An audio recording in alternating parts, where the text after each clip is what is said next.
metal lid you see protects the path leading to the deepest place on Earth. It's also called the Road to Hell, because once you hear what happened during the drilling, you'll understand why it's called that. Before 1970, a large and wide pit was discovered within Russia's borders. No one knew when or how this pit had formed. After the Soviet Union collapsed in 1991, many KGB files were seized and examined, and one of them stood out. What was described in that file was so extraordinary that it soon leaked to the press. Here's what happened. On May 24, 1970, an operation to explore the depths of the Earth began under the supervision of Soviet scientists. The aim of this project, launched after the discovery of that unusual pit on the Kola Peninsula, was to understand how it formed and to study the Earth's crust by drilling as deep as possible. It was a valuable endeavor, shedding light on world history and many other things. But alongside scientific discoveries, legendary events and rumors began to set this project apart from all others. The U.S. had carried out a drilling project before, but none was ever written or talked about as much as this one.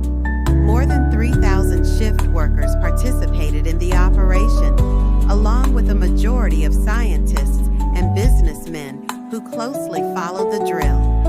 Early in the morning, drilling began. The planned depth was 15,000 meters. While America's journey was upward, exploring the depths of space, the Soviets wanted to do the opposite, to explore the depths of our planet. They had already achieved milestones in space, even launching the first artificial satellite in 1957. But now the Soviet Union wanted to look inward, beneath our feet, where clues to space and our past might also be found. The drilling started to pay off. In 1979, it surpassed the depth of the Bertha Rogers Well in the U.S., 9,583 meters. By 1983, they had reached 12 kilometers. But as the depth increased, so did the problems. They paused for a year to plan how to break through the hard rock. In 1984, the drill's cutting bits were destroyed. Unable to break through, they switched to an alternate route at 7,000 meters. By 1989, they reached 12,262 meters. At that depth, the temperature was far higher than expected, 180 degrees Celsius. By 1992, the project was officially halted. This is the information we've been told. But as with every state project, the most important details were kept secret from the public. Every material extracted, every discovery made, was classified. The real reason the project stopped after 12,000 meters wasn't a technical issue. As the drill tried to go deeper, it suddenly spun as if it had fallen into a void. The drill bit was turning freely, like there was an empty cavity underground. The engineers thought the machine had broken and began pulling it back up.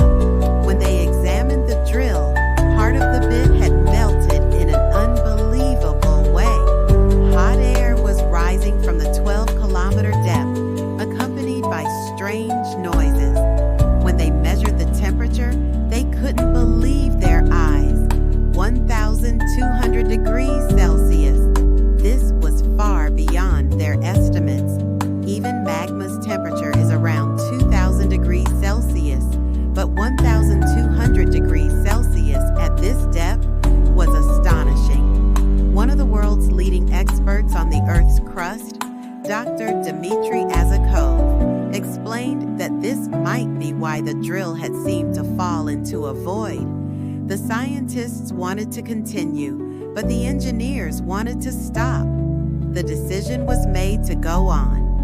Dr. Azakov ordered heat-resistant cables with sensitive microphones, shielded with the same thermal protection used in spacecraft.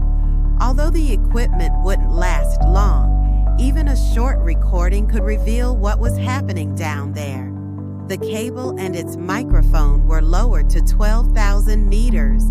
After 1 hour and 12 minutes, it reached the bottom. Everyone waited eagerly to hear what was recorded. What they allegedly heard at the bottom were screams and cries, voices like people wailing in torment. Some compared it to a gateway to hell on earth. Dr. Azakov himself described the experience. He wanted to see what was happening, but his cameras and equipment couldn't withstand such conditions. He needed military-grade or space-grade systems. After securing the necessary permits, he was sent a heat-resistant camera used in space research. The camera was slowly lowered.